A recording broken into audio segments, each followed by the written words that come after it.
Hello， 大家好，欢迎来到可乐财经，一个关于投资理财的频道。今天要聊的话题是 Palantir 的股票分析。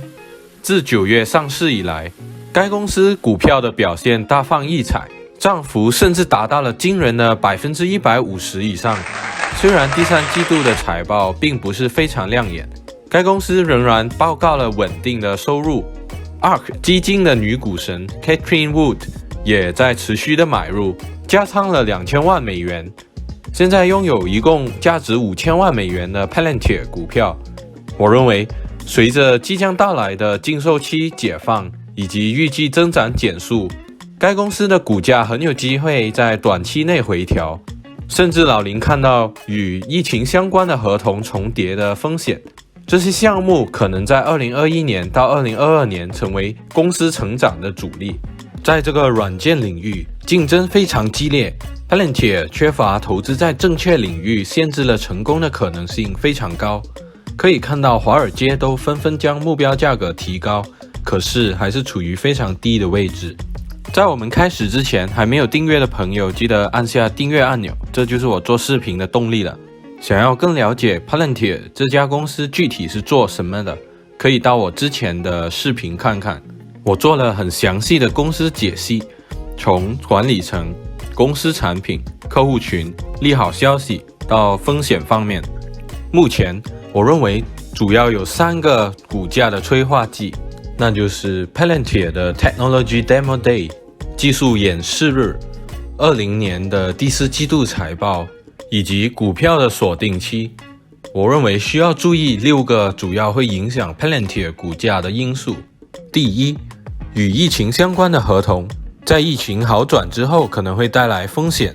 Palantir 在2020年签署了与疫情相关的大量合同，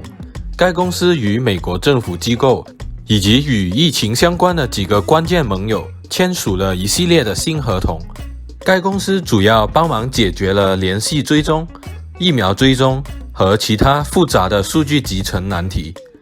分析师估计这些合同的平均每年合同价值约$1.2亿，占2020年收入的 10%。 随着疫苗的推出以及疫情的缓解，我担心这些合同可能会消失，并影响该公司的成长速度，特别是在2021年下半年到2022年。据我所知，许多的合同实际上只有1年，这些合同将会被视为一次性合同的风险，而且在许多的合同中， Palantir 的合同也包含选择退出或取消条款的可能性。相反的，疫情有关的合同可能会更加永久，进一步的为 Palantir 业务打开了更多的扩张空间。我可能高估了 Palantir 与疫情相关的合同所带来的负面影响。尽管其中的交易确实是一次性的项目，但它们可以帮助 Palantir 与客户建立关系，以启动未来更多的合作项目，特别是在新的客户群方面。加上疫情的影响，在家办公越来越普遍，所以数字化的趋势的加速可能会为该公司带来更高的收入。Palantir 拥有大量的政府合同，这些合同可以持续到2022年以后，并帮助抵消与疫情项目相关的不利因素。第二，2021年的上半年可能会因季节因素而导致较弱的签约收入。从历史合同签署的角度来看， Palantir 正在进入销售量较弱的季节，这使到较大的合同签署更加困难。传统的企业软件模型也面临这种季节性的风险。第三，怀疑新的简化产品策略会影响商业的增长。尽管政府业务是 Palantir 的最大增长动力，占总收入的2/3，并且增长速度是商业业务的2倍，但是商业业务对于维持高增长的趋势至关重要。Palantir 的成功与否在于能否通过销售更加模块化的产品组合来扩展在商业业务中极小的客户群，从而增加销售的效率。商业业务有能力抵消一些政府合同的不足。许多投资者认为，该公司新推出的简化产品 Foundry 或者 Apollo Modules 实际上是 Palantir 集成技术的模块化，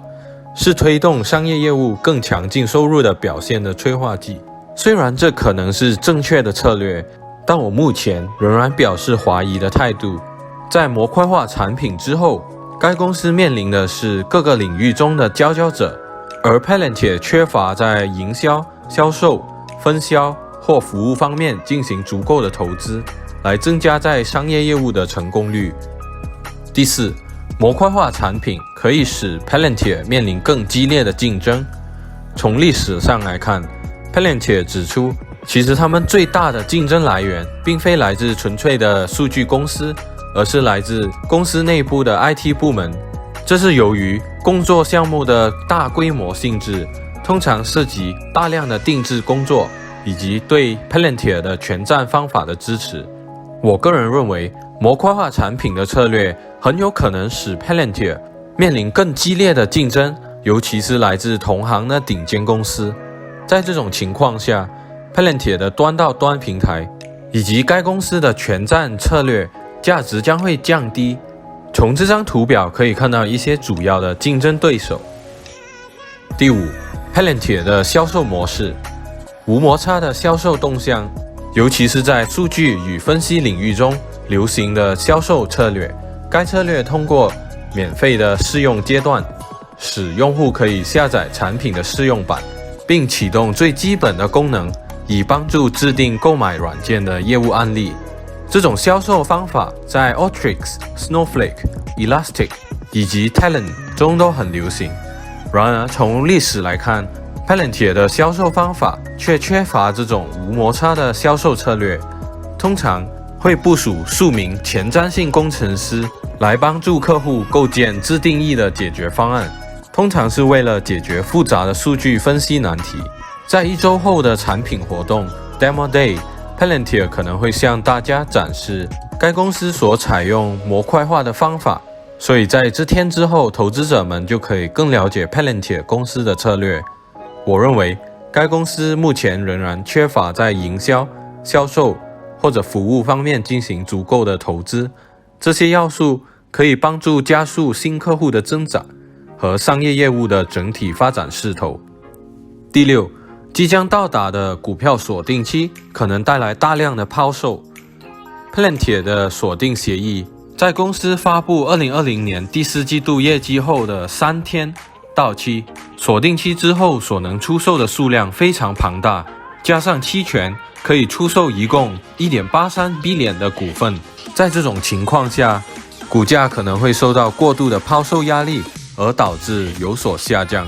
那在我们了解了这6大因素之后，让我们来总结一下 Palantir 这家公司的股票操作。我们来对比一下上一期视频我给出的股票操作，以及这期视频的更新。股票名称 Palantir， 股票代码 PLTR， 目前的价格为 25.64 美元。可以看出，分析师所给出最高的目标价格从18美元提升至了30美元，回报率大约有 20%。我认为影响股价的关键在于 Palantir 是否能继续扩展其客户的基础，推动公司的持续扩张和盈利规模。我认为喜欢 Palantir 的观众现在其实可以少量买入，可是我给出的个人建议还是先观察 Demo Day 技术演示日的表现，等到发布会之后的股价回调，宁可错过暴涨，也不想被套。好了，这集的影片就到这里，大家喜欢的话记得按赞、订阅、加分享，我们下一集再见，拜。